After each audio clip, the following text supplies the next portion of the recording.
क्षणिक सौंदर्य भाग 3. आत्मशोधाचा प्रवास. रेवाने काही दिवस कामातून ब्रेक घेतला. ती स्वतःपासूनच लांब पळण्याचा प्रयत्न करत होती. तिला आता लोकांना भेटायची भीती वाटू लागली.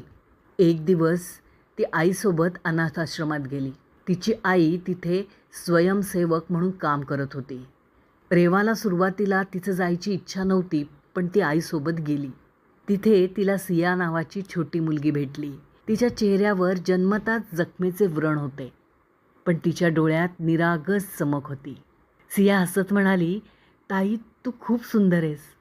रेवा थबकली थोडी. तुला खरंच वाटतं? हो, कारण तू हसतेस तेव्हा खूप छान दिसतेस. त्या एका वाक्याने रेवाच्या मनात काहीतरी हललं. तिने त्या मुलांसोबत वेळ घालवायला सुरुवात केली. त्यांच्यासोबत खेळताना हसताना तिला स्वतःची खरी ओळख सापडू लागली. तिने आरशात पाहणं कमी केलं आणि लोकांच्या डोळ्यात पाहायला सुरुवात केली. तिला जाणवलं की सौंदर्य फक्त चेहऱ्यावर नसतं, ते मनात असतं. पण तिच्या आयुष्यातील जुने जग अजून संपले नव्हते. तिच्या एजन्सीकडून एक फोन आला. रेवा, अगं मोठं प्रोजेक्ट आहे, पण तुझं लूक परफेक्ट असलं पाहिजे. रेवाच्या मनात पुन्हा संघर्ष सुरू झाला. त्या दिवसानंतर रेवाने अनाथ आश्रमात अधिक वेळ घालवायला सुरुवात केली. ती मुलांसोबत बसून त्यांच्या गोष्टी ऐकायची.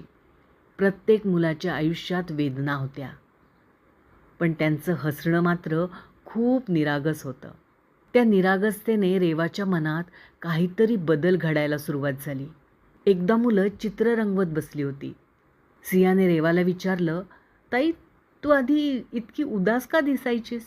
रेवा काही क्षण विचारात पडली. म्हणाली, कारण मी लोकांना खुश करण्याच्या प्रयत्नात स्वतःला विसरत होते. मुलांनी तिचं उत्तर समजून घेतलं नसावं, पण त्यांनी तिला हसून मिठी मारली. त्या मिठीत रेवाला एक वेगळीच ऊब जाणवली. त्या दिवशी रेवाने मुलांसोबत बसून स्वतःचं एक चित्र रंगवलं. त्या चित्रात तिच्या चेहऱ्यावरचा डाग स्पष्ट दिसत होता, पण तिच्या आजूबाजूला रंगीत फुलं आणि हसणारी मुलं होती. चित्र पूर्ण झाल्यावर ती काही क्षण त्याकडे पाहत राहिली. तिला जाणवलं की ती आत्तापर्यंत परिपूर्ण चेहरा रंगवत होती, पण आज ती परिपूर्ण आयुष्य रंगवतीये. त्या क्षणी तिच्या मनात एक नवीन आत्मविश्वास निर्माण झाला. तिला वाटलं की आयुष्याचा खरा अर्थ बाह्य सौंदर्यात नाही, तर माणसांच्या नात्यात आणि भावनात दडलेला असतो. रेवा आत्मशोधाच्या वाटेवर होती, पण भूतकाळ पुन्हा तिच्या आयुष्यात प्रवेश करत होता.